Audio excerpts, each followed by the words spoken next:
Hello, hello, hello. I am the current host for the next rest of the night. You're watching Pixels for Peace, which is a charity marathon benefiting Save the Children, which is real neat. You should check them out. Donate, maybe? I don't know. They're really cool. Definitely worth it. We have a few more runs left in the night until you guys can go to bed for like 3 hours, 45 minutes, I think it is. We have some cool runs coming up, but just stay tuned. You'll be seeing some cool stuff. That's all I have to say for now.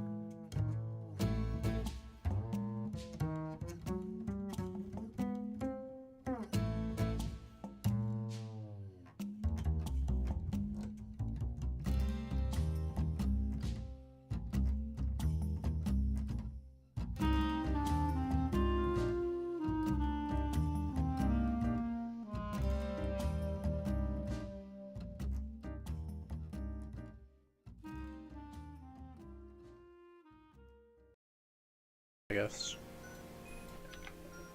No, that's not the one. 10 seconds. Okay.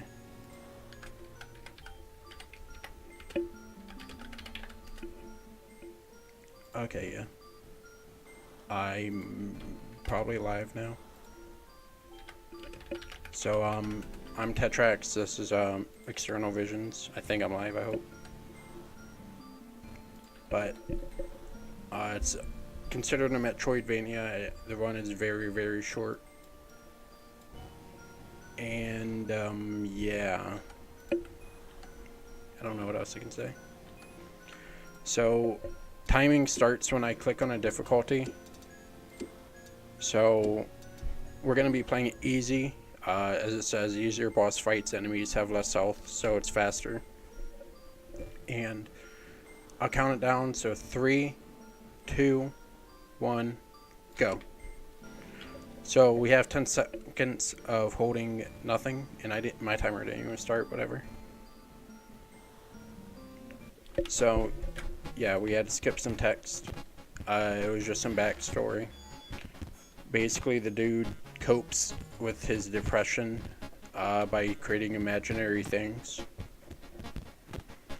So we're just going to be walking through this tutorial room. It tells you how to play the game.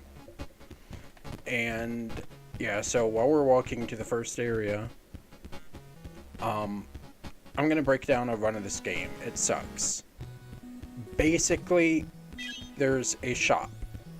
It runs on a 5-minute cycle. Every 5 minutes, it has a new item, or new items, 4 items. And we need one of those items. There's a total of like 8 something items that can be in the shop. So, yeah, if you don't get good RNG, your run dies. And I lost some time there. This game's interesting in that there's 2 different invincibility frames. There's contact damage, and there's attack. Attacks will stun you for half a second, and contact damage does no stun at all. You have 0 frames if you get hit by an attack, but you have a lot if you get hit with contact. So we're going to try to be avoiding getting hit by enemies while we'll walk through enemies. See, I could not move because I got hit there.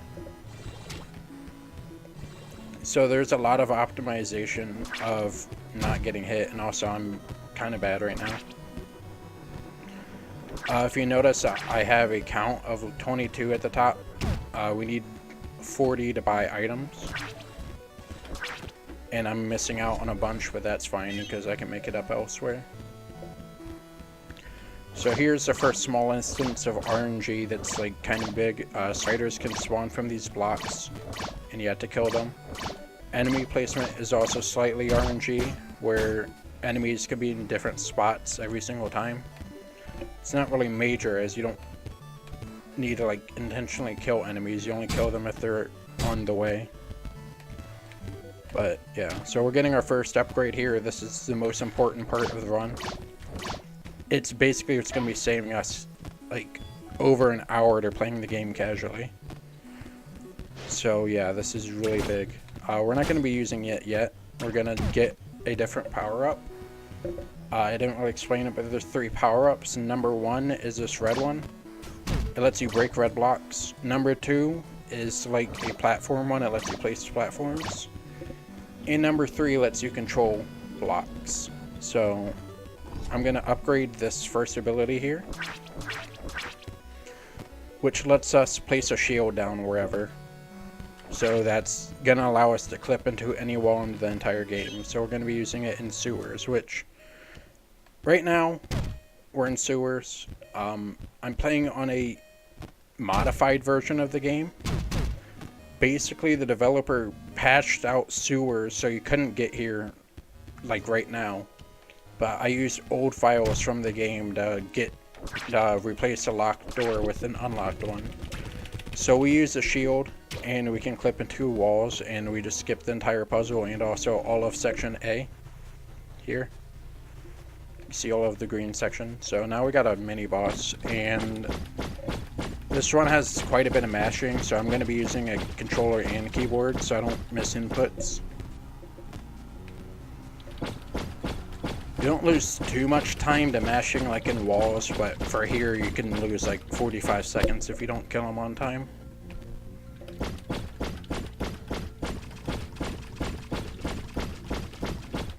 Okay, so that was a really fast kill, which is nice. You want those where he's dead before he's done shooting.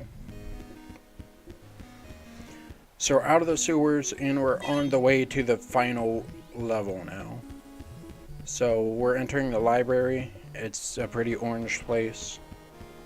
And we're going to need to make up our crystals here, so I'm just going to be killing all of these. It doesn't matter if I'm not collecting them because this game has an auto-collect feature. Also, I'm like really close to death, so I have to be careful. These enemies, they shoot out the attacks that stun you. So yeah, touching one of those enemies can instantly kill you at full health, which is really cool because of all the papers. And because I have like almost no health, I'm going to be playing it safe right now. So there's an enemy off screen, you didn't see it, but he's dead now. I kind of need those crystals. Can you collect them, game? Whatever. I got one. So yeah, obviously you would have 40 by now, but maybe the shop doesn't have the item. So if you're very fast, you can make it before that timer, and I was really slow. I was like 15 seconds off. And that didn't have the item we want, so we're gonna have to check the final shop of the game. And if that still doesn't have it, I do have a backup save with what I need. Also, these spiders can kill me, so I need to like get them away from me. I don't think they're gonna behave. Okay, that's really close to death. But yeah, so if we don't get the object, which is called fire, and it shoots a bunch of fire as expected. Yeah, as you can see, the paper is like really brutal. Okay, I'm screwing up. And also, yeah, that can happen. Enemies can teleport for some reason. This game was made by, I think, like Team Bit Club or something. They also made another game called Spaceport Hope. I also routed that, and that game's pretty broken too. It's less broken than this, you had to play it mostly casual. There's a few skips. But yeah, so this one we're skipping the entire game. The first game we skip almost nothing, so yeah, it's a big difference. But I'm looking for precise spots to stand on so I can get clipped into the block immediately, rather than having to place a brand new block down. So I'm going to wait out that platform so I don't fall to my death. So now we're about like halfway through the game, or you're expected to be halfway through the game, maybe more, like 75%. But this is the biggest mashing section. This is the tower or the climb, I don't know the name of it, but yeah. And we have a trick called barrier skip. It's very original. Basically, you have to go through 2 whole sections to activate those levers, but this game is cool and it pushes you to the side of the building. And now we're on roof. This place sucks. Yeah. That jump there sucks a lot. And the shuriken guy, he can get rid of your iframes and you fall to your death, so I'm just gonna play it safe mostly, trying not to die, and I'm failing at that. So if you notice in the top right corner we have like a fire item. We're gonna be using that to hopefully break these little balls which block the door, and that did not break. The fire it shoots out is completely random, so sometimes you get a really fast one, sometimes you don't break it at all. And you have to do this. And it's dumb, but yeah. So these are all kind of end game enemies. You can't really kill them easily. That metal dude you can't even kill at all, you need a power up for that. But yeah, so we're gonna get another upgrade orb here. This one isn't required, but it's helpful. If you don't get good RNG on the final boss, you can use it so you don't lose as much time. So yeah, this is like the second to last area. And this is the final area here, the workshop. So if you notice at the top, beside the health bar, you got a purple bar, and that's like a relaxation meter or something. You have to use the machines, and they lower that bar, and after it's empty, your shirt turns white, and you can walk through like boss gates. Oh wow, I killed him. Okay. So here's another item we need. 2. The firestorm isn't required, but the poison potion is the most important thing, so. On older versions of the game, the poison potion was a little broken in that it did damage every single frame. So on the final boss, which is the strongest enemy in the game, it killed him in less than a second. And that got patched out after like a few years or so, like a year and a half. And I couldn't fix that, sadly, using old files, so I still lose like 30 seconds to old versions,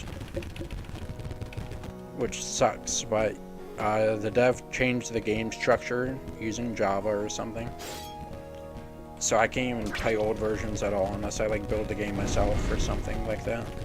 So yeah, this is a boss door. You're normally meant to walk through it, but we're not doing that. And we're going to be using this to take out that turret there. He shoots a ton of attacks, and they also stun you. So getting hit by that is pretty much instant death because you can't move. And it's random, but sometimes he'll teleport under the map, which is what you want. So you don't have to deal with it at all, but yeah. So the final boss is directly above us. We're going to see if the shop has our item. If it doesn't, that's fine. It does not, so I have a backup save just for this moment. And the item we wanted is that fire. So we're going to go up to the final boss now. Kind of sucks for PB attempts. You get like 2 or 3 chances to look at shops, and then your run's dead no matter how good it is. And now we have the final boss. So if we walk right, he doesn't turn on. His activation trigger is on the left side, and we're going to be skipping that for the most part. So now we're going to be putting this box on the buttons, and we're going to climb up here to get the other box.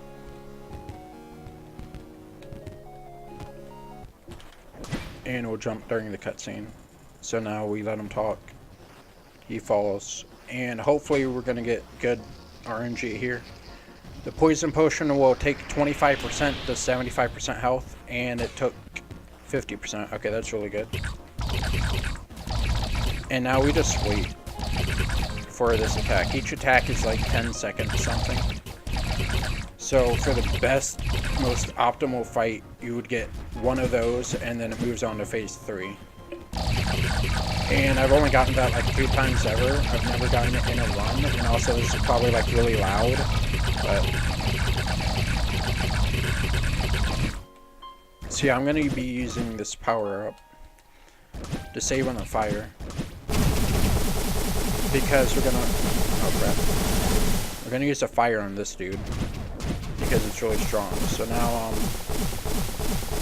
the boss is dead, and now we have a bunch of blah blah text for the next 2.5 minutes. So yeah, that's a, I don't even know how long this run lasted.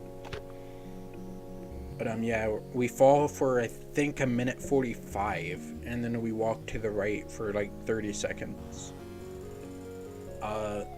Yeah, it's dumb. And you can't speed it up or anything, so I had to deal with it. Technically, the game ends when you reach the bottom, so timing could end there, but it's still like 1:45 auto-scroller. You can also use our items at the bottom, but yeah, that was, I don't know how that run was. Honestly. But yeah, I guess that was okay, given I haven't even used my splits at all. I think I died like once or twice. Yeah, time ends when I touch the wall at the credits. So it's still like another minute. But yeah.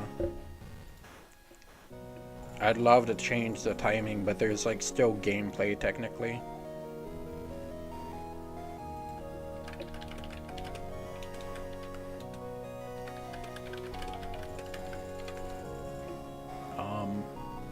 Yeah, so it's just falling. You can jump and it loses time, so we're not going to be jumping.